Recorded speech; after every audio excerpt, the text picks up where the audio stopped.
Serial telewizyjny Czarne chmury w latach 70. zbierał przed telewizorami liczną publiczność. Wszyscy oglądali przygody pułkownika Krzysztofa Dowgirda i jego wachmistrza Kacpra Pilcha. Czy wiecie, że historia pułkownika miała swój pierwowzór historyczny?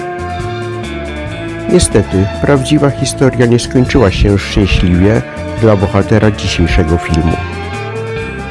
Zapraszam, poznajcie historię Krystiana Ludwika Kalksteina, pułkownika Rzeczypospolitej na usługach elektora w Prusach Książęcych.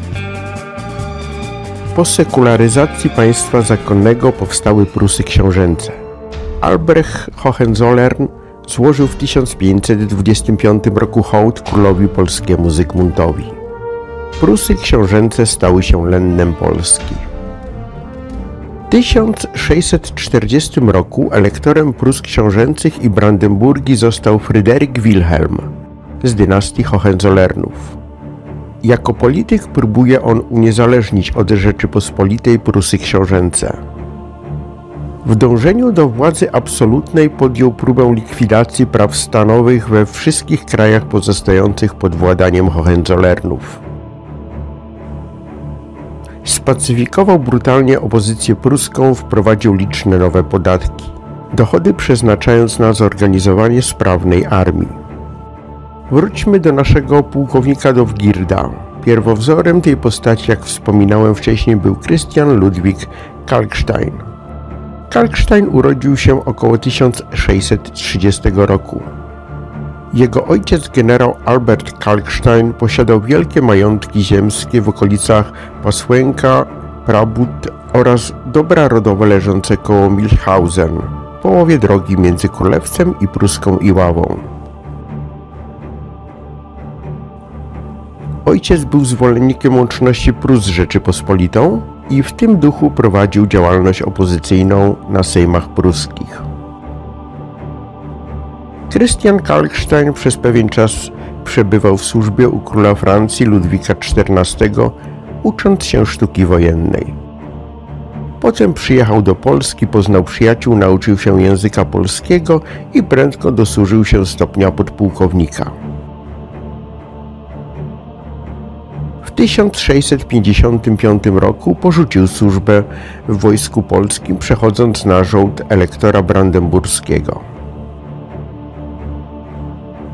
Podczas potopu szwedzkiego książę elektor i Prusy Książęce stanęły po stronie Szwecji.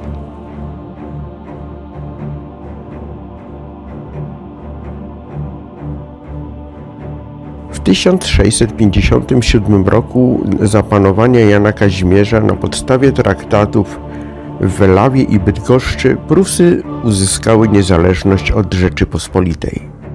W zamian Brandenburgia porzuciła sojusz ze Szwecją w czasie potopu szwedzkiego. Podpułkownik Kalkstein za zasługi w tej kampanii przeciwko Polsce otrzymał stopień pułkownika oraz dobra starostwo ziemi oleckiej, które stracił jego ojciec za działalność przeciw elektorowi. Bliscy krewni pułkownika, którym zależało na korzystniejszym podziale spadku po zmarłym w 1667 roku generale Albrechcie Kalksteinie, oskarżyli go o spisek i obrazę majestatu księcia elektora. Pułkownik stanął przed sądem elektorskim i został skazany na dożywotnie więzienie. Dzięki interwencji księcia Bogusława Radziwiłła surowy wyrok zmieniono na 5000 talarów grzywny. Kalkstein nie zapłacił i uciekł do Warszawy. Przyjęto go tam jako męczennika sprawy swobód obywatelskich i wolności szlacheckiej. Odnowił dawne znajomości, a w Sejmie Warszawskim występował w obronie praw i przywilejów stanów pruskich, apelując do opinii szlacheckiej, by nie godziła się ze suwerennymi rządami Hohenzollernów w Prusach Książęcych. Elektor domagał się od Michała Korybuta-Wiśniowieckiego wydania go jako przestępcy, lecz król odmówił.